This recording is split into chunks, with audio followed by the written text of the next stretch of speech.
我喺連登見過就係話點解星期日見到啲姐姐放假嘅時候會成日見到佢哋喺地鐵喺度飛餐嘅男人，而且通常啲男人咧就係唔着衫瞓喺張床上面咁樣。係啦。呢條問題我唔係好敢問，但係我要照問啊，就係2010年嘅人質事件啦。點解我會俾人鬧嘅？點解我媽要俾人鬧咧？嗰陣時係誇張到你一行出街，你係菲律賓人，你會俾人啤嘅。我聽過最衰係你係嘛？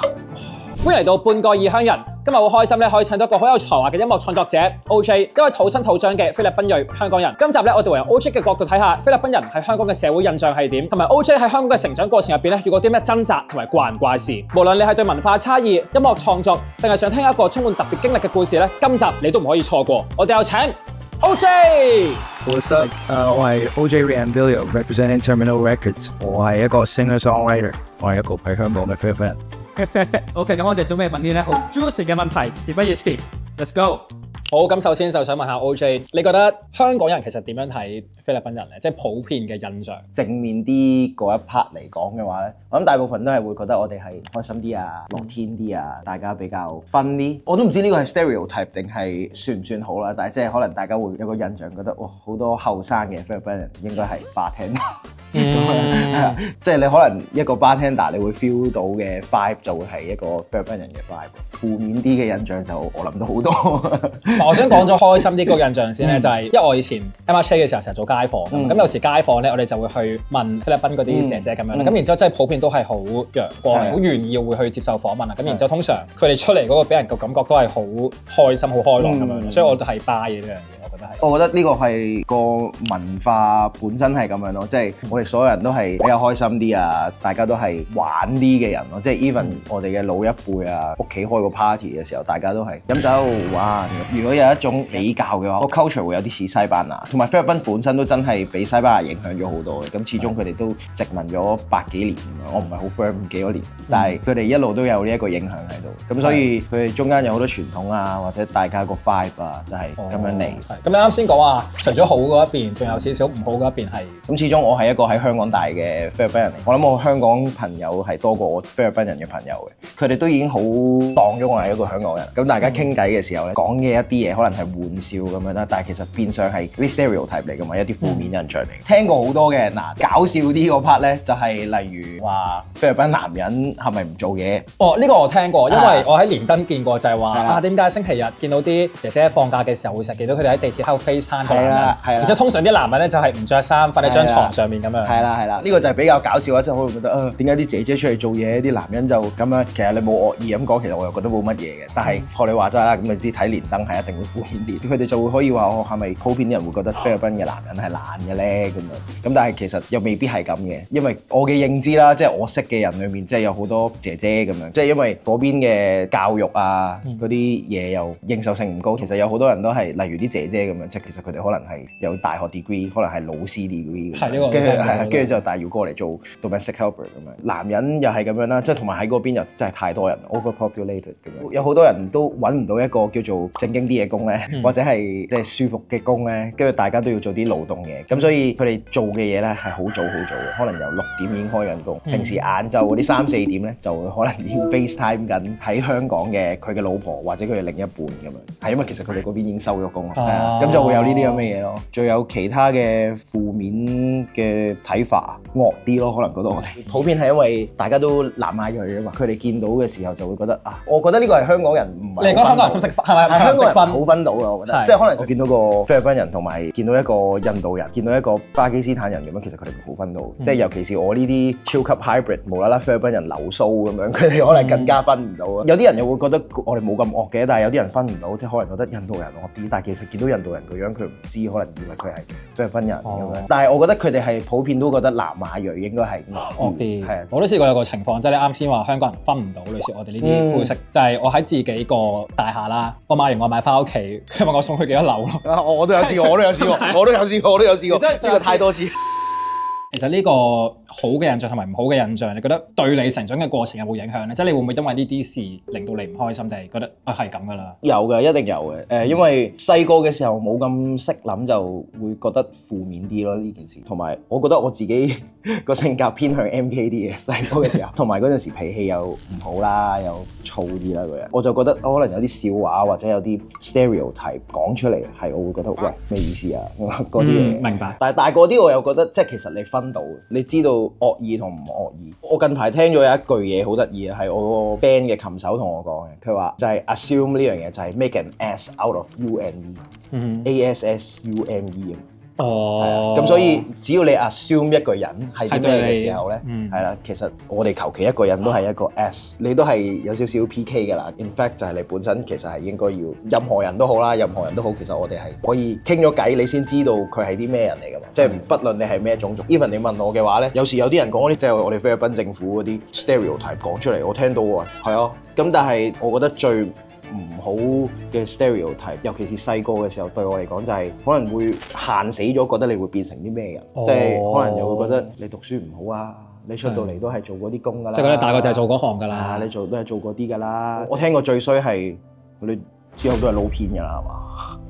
呢我聽過一句咁嘅嘢。呢個係學校嘅事。我諗中一二嘅時候聽，搞笑啲咪就係可能啲中文老師會覺得你，佢哋有問我 DSE 中文科要唔要轉 GCSE 咁樣，跟住我話吓，點解我要考 GCSE？ 佢哋話哇你啱啊，你有傻啊，因為佢哋考嗰啲中文易啲啊嘛。但係我個人個 pride 就嗰陣時靚仔。咁你喺香港讀書，係啊，跟住我就覺得喂咩啫，點解要考呢啲？我考 DSE 都可以考得好好啦，中文，我都冇理到啊最尾。我覺得通常 Form 1 Form 2人哋咁樣講係好奇或者無知，佢就會講一啲懶搞笑嘅笑話咁樣。咁但係你有時都會 take it offensive，咁然之後你會唔開心噶嘛？咁你嗰陣係點樣面對呢種情緒？我會話呢個係一個非常之唔好嘅例子嚟嘅，即係千祈唔好好似我咁。我細個嘅時候咧，大部分時間咧都係會變咗衝突嘅。口角千祈唔好學啦，就係細個嘅時候，大家一定會打啲僆仔交嘅。咁但係個人越大啦，過咗16、7嗰啲位15、6之後都冇再有咁大嘅衝突，係因為你唔需要去 escalate 到去呢個位，武力可以令到你 shut up 一陣時間。但係其實喺個心裏面 ，even 你贏咗咧，嗰個人要嬲你嘅話咧，佢都係撳住嬲嘅啫，收埋嬲嘅。可能佢之後對你哋嘅 stereotype 係啦，個 stereotype 仲誇張咗，佢又會覺得哇呢條友咁樣嘅。去到比較成熟啲嘅年紀，我就開始諗嗰個解決方法其實係由佢咯。佢講完之後對我冇影響㗎喎，蠢嗰個人望落去就會係佢。即係其實每一個人都係咁嘅。我覺得呢個唔係淨係種族嘅嘢啦，即係 even 你講一樣好無稽、好荒謬嘅嘢，你講完出嚟咧，我就算可以搏贏你咧，其實都係冇用。佢講完之後咪由佢講咯，世界睇到㗎嘛。你自己唔 realize，其實有時 even 我可能以前都有講過一啲好蠢嘅説話，但係你大個咗嘅時候，你自己有一下叮到醒咗你就會知道啊，我噏錯咗啦。咁我而家就會個解決方法就係，希望你搞得掂咯，希望你諗得通，希望你行得好啦。你有呢啲咁嘅思維嘅話，即係有少少似等時間去教訓佢咯，係咪？係啊，等時間教訓佢咯。即係我覺得係衰啲講就係，如果佢講得好衰嘅嘢咧，咁佢會有報應，即係口業嚟㗎嘛呢啲嘢。咁啱先你早前有講過話，即係菲律賓政府嗰邊唔係咁好啦。咁呢條問題我唔係好敢問，但係我要照問啊。就係前幾年發生過一壇都幾大嘅。我已經知你想講咩？係啊，就係2010年嘅人質事件啦。本港康泰旅行社一個菲律賓旅行團喺馬尼拉被槍手挾持，槍手係一個被革職嘅警員。事件發生到依家已經8個鐘頭，仲未解決。咁嗰單嘢發生之後咧，就好多香港人就對某啲菲律賓人嘅態度就有改變。咁首先我想問你對呢件事嘅睇法啦，同埋你覺得有冇辦法可以克服到即係呢個睇法咧？即係香港人。我細個對佢嘅印象其實係一啲都唔好嘅。我細個係完全唔想人喺我面前提起呢件事。嗰陣時又啱啱興 Facebook 啊嘛，僆仔嘅時候，哇！成個 Facebook 都喺度講，個個都係個 message 我，跟住就係問我喂點啊，跟住之後翻到去學校可能會笑下你啊，哇！你會唔會挾持我哋啊？乜嘢啊咁樣嗰啲啦，跟住之後會喺你面前即係講菲律賓人講得 OK 係啊，即係佢哋會直接咁樣講。我覺得最無辜個位係其實關我咩事？我喺香港，我喺香港，關我咩事啊？你要鬧我做咩啊？跟住我細個係完全唔明發生咩事，點解我會俾人鬧嘅？點解我媽要俾人鬧咧？嗰陣時係誇張到你一行出街，你係菲律賓人，你會俾人啤嘅。同埋我記得嗰陣時要搭小巴噶嘛，你朝早返學嗰個小巴嗰啲阿叔嗰啲阿姐全部喺你隔離喺度講一啲你唔想聽到嘅難聽説話，就係講菲律賓人又點啊，唉一早就應該趕佢哋出嚟香港啊，仲俾佢哋過嚟香港做嘢，佢話我米飯班主嚟㗎，我係即係類似啲咁嘅説話咯，即係你會聽到呢啲嘢，跟住你就會覺得嚇係咁樣嘅咩原來？所以我又唔會話係一件需要克服嘅事嚟嘅，因為我覺得佢入面都冇令到啲人對菲律賓人嘅 stereotype 重咗嘅。Even 如果有人覺得即係因為呢件事，跟住之後對菲律賓人有一個唔同咗嘅睇法咧，我就會覺得咁係好無稽嘅。你可以 stereotype 我啲咩啫？stereotype 我會打劫，stereotype 我會挾持人咁樣。如果你因為呢件事而覺得所有菲律賓人咧都係會挾持人嘅話，咁就好似啱啱咁講啊 ，good luck 啦！你呢個 mindset， 即係如果你一件事可以覺得啲人係咁。但係呢件事你俾我最大嗰個衝擊就係，我好中意我嘅故鄉嘅，即係我由細到大都好 proud of 我嘅鄉下。但係呢件事最大個衝擊就係，原來我係一個菲律賓人，但係菲律賓政府係唔好，我認咯。你不論你係咩人都好，其實你係可以好喜歡自己嘅國家，好喜歡自己嘅文化，但係你要承認有啲事係唔好就係唔好咯。即係香港都有啲唔好嘅事發生，但係我唔會話所有香港人都係咁。明白。好。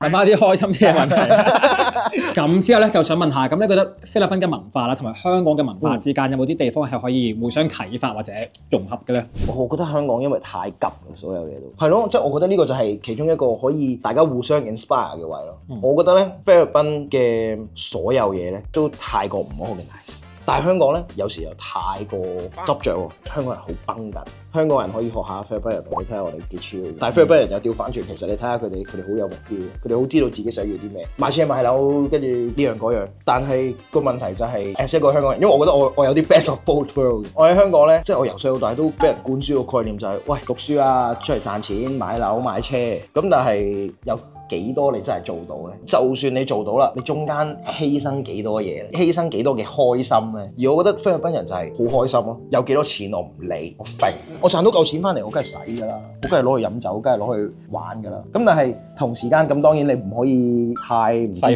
制啦，係啊，太揮霍咁樣啦。咁但係有一樣嘢，我覺得喺香港就係有時你嗰啲咩賺唔賺錢啊，買唔買樓啊，其實真係係好需要去咁執着嘅一樣嘢，尤其是香港呢個地方，你買車啊，你揸咩車啫？喺香港，你想點樣練？你想開到幾快啊？儲咗一世嘅錢買到層樓啊！但係你中間錯過咗嘅開心，錯過咗嘅嗰啲朋友嘅聚會，即係我就會覺得呢啲嘢係可以互相去提點嘅一樣嘢咯。即係我覺得文化上面嚟，同埋其實我係一個好中意笑嘅人嚟嘅。即係我喺香港咧，我發現咧，你行出街咧，嗰個眼超超嘅感覺咧係會重啲嘅。喺菲律賓係冇，即係大家見到大家啊，唔識嘅都微笑咯。但係喺香港望咩啊？奇奇怪怪，奇奇怪怪。即係我著衫著到咁，我今日著條豹紋，我都俾人望咗好耐。我心諗嚇，咁問題啫？你中意着自己嘅衫啫嘛。即係我覺得菲律賓人真係普遍係 chill 啲嘅。我覺得而家有少少唔同㗎啦，即係可能係10後嗰班，即係已經係開始 chill 啲。好似好多人都唔想翻 full time，即係大家都想真係翻 freelance 或者做嗰啲叫咩 slash 咁樣。同埋我覺得係因為網絡都好大影響，佢比起我哋呢啲90後望到嘅嘢再多啲啊嘛，佢哋掂得再快啲啊嘛，闊咗咯個眼界咁樣，即係好快就會知道哦，我想做啲咩，我想變成啲咩。好，咁之後咧就想問下 OJ 關於音樂嘅嘢啦。咁你覺得自己嘅文化背景對你音樂創作有啲咩影響啦？同埋你有冇一個覺得好有代表性嘅作品可以分享？對我音樂創作最大嘅影響就係我好細個已經會聽 R&B 啊，會聽 hip hop 啊咁樣。同埋佢唔止係西方啊，因為佢哋令到我學識咗，喂，其實咩都有可取之處咁樣。咁所以我就會聽下外國嘅 R&B、外國嘅 hip hop，又會聽日本嘅 R&B 同 hip hop。咁我就會覺得我嘅文化幫到我，好早就確立咗自己想唱啲咩。即係 even 我以前 Form 6第一次比賽，我都已經知道，我就算唱中文歌，我都係唱方大同，即係我都係偏向 R&B 嘅。係啦。如果係要揾一首歌去代表我自己嘅話，我有首歌叫 Death in 23，佢係我 Death in 23啊！你嗰陣 emo 緊啊嘛 ？emo 緊啊，真係 emo 緊。我嗰陣就知 emo 緊。我嗰陣時係諗緊，哇！如果我23歲死我會點？但我23歲啫，真係23歲諗呢啲做乜？但係嗰首歌整出嚟，佢本身 hip hop 啦，即係 boom bap 咁樣啦。比較敘事啊，咁我覺得都係嚟自我細個嘅時候聽嘅嘢。例如我哋菲律賓有個好 legend 嘅 rapper 已經走咗啦，叫做 Francis Magalona。我會話佢有少少似農夫咯。咁然後我喺香港，我細個又好中意聽農夫。我本身就已經好想寫一啲係好似講古仔嘅歌。我首歌類似係好講緊，如果我要搬台托翻工，我都唔會放棄音樂。到我老咗，我都仲想 rap 俾我嘅伴侶同埋我嘅仔女。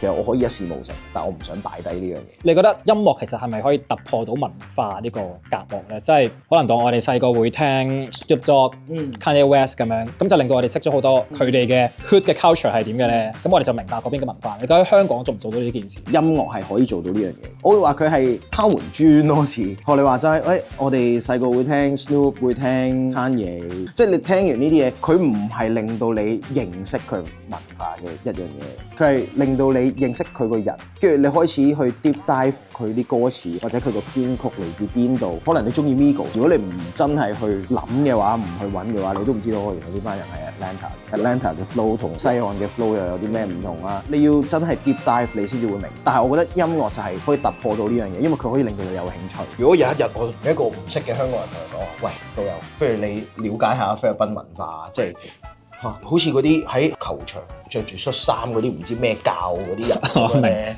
係佢話朋友有冇興趣去教會？即係我唔係覺得佢呢一個手段有問題啊，而係你嗰下係會覺得咁突然無啦啦。咁但係如果你係同我打波咧，同我打下波，跟住之後無啦啦同我講話，喂，同唔同我一齊返教會啊？可能你嗰下會好接受啲啊嘛。咁我覺得同 culture 係一樣，音樂就係一個好似咁樣嘅載體咯。咁我最後咧就想問一條溫馨啲嘅問題啦，就係咁你喺香港成長啦，有冇一件事或者一班人啊，或者一個人啊，令到你係覺得好溫馨，或者令到你當下好中意啲香港呢個地方？有一個就係我小學嘅時候嘅鄰居。我嗰陣時細個嘅時候，我哋屋企真係窮啊，啲業主又要加租啦，跟住又要合我阿爸阿媽，跟住我哋就成日搬屋咁樣。嗰陣時我哋住西環，嗰個鄰居咧好細個嘅時候咧，知我哋即係可能中文差啲，即係但我都唔係中文差嘅，我細個已經叻㗎啦中文。跟住，但係佢就會覺得好得意啊呢個僆仔咁樣，因為嗰陣時我阿爸阿媽講中文都唔算太好啦，我仲要細個咧已經會幫佢哋翻譯，即係可能同鄰居傾偈啊，我又要幫佢翻譯啊咁樣。鄰居又用啲唔鹹唔淡嘅英文同我哋傾偈，再加埋我嘅中文咁樣。咁但係嗰陣時咧，嗰個鄰居嘅伯伯咧，好照顧我同我細佬嘅，即係成日見到我哋又同我哋好親切咁打招呼。因為我哋以前住啲地方即係可能唐樓啊，我會話比較香港 ghetto 啲嘅地方，香港 ghetto 啲嘅地方啦，即係大家真係冇乜錢嘅地方，好多人嘅眼光啊都係比較惡啊，又會聽到隔離屋企嘈交，即係有少少似以前嘅深水埗嘅 feel。係啦，類似咁嘅 feel 啦。但係嗰個叔叔第一次令到我 feel 到，即係嗰啲我喺電視成日見到嗰啲72家房客嗰啲，即係嗰啲鄰居 vibe 咧。就係呢個叔叔咯，佢會好照顧我同我細佬啊。我阿爸阿媽嗰陣時可能做嘢做到好夜，跟住之後佢哋瞓着咗，我係咁敲門，佢哋都唔開門俾我，跟住我又好急尿走去廁所。個阿叔會同我講：你入嚟坐陣先啦，我打電話俾你阿媽啦。咁跟住之後，佢個女嗰個姐姐又會教我做功課，要等佢哋起咗身教我做完功課先至送翻我入去。不求回報嘅。係啊，不求回報啊，冇嘢啊。即係其實佢哋都係覺得好 chill 嘅啫。即係我都話我細個嘅時候有好多衝突啊，有啲人會歧視下你啊。但係因為有佢哋呢一種人，即係佢哋都令到我知道啊，原來個世界係唔係全部都係咁嘅人。我都唔可以因為一啲人歧視我，我就覺得嗰啲人就係咁樣諗我㗎啦。咁佢哋好早就俾到呢啲咁嘅啟示我。咁然後成長當然有好多好兄弟啦 ，shout out a band 啦，同埋我一班音樂人朋友咯。我出到嚟社會嘅時候，俾到最大力量我嘅人 Terminal Record 嘅各位朋友，因為佢哋知道你 as 一個音樂人嘅 struggle， 佢哋 lift up 到我個人嘅信心啊，同埋我女朋友咯。我就期待緊你會唔會講 Mia 咧？Mia 咯，我女朋友咯，我最呢佢先至係我最強 hype man。講真，即係出啲咩歌都哇正啊咁樣，其實我都唔知正唔正。我同佢講話，有時我覺得唔係好聽嘅，好聽啊，真係好聽，真係點都撐你。點都撐嘅。好，咁今日好多謝 OJ 同我哋分享咗咁多啦，咁大家咧都可以去 follow 佢嘅 IG 啦，同埋佢嘅音樂啦，冇錯啦。雖然我個樣都好似咁樣啦，但係其實我係一個好善良嘅人。我啲歌好似好惡咁，但係我係一個好善良嘅人嚟嘅。OK，好，咁我哋下集見，拜拜。拜拜。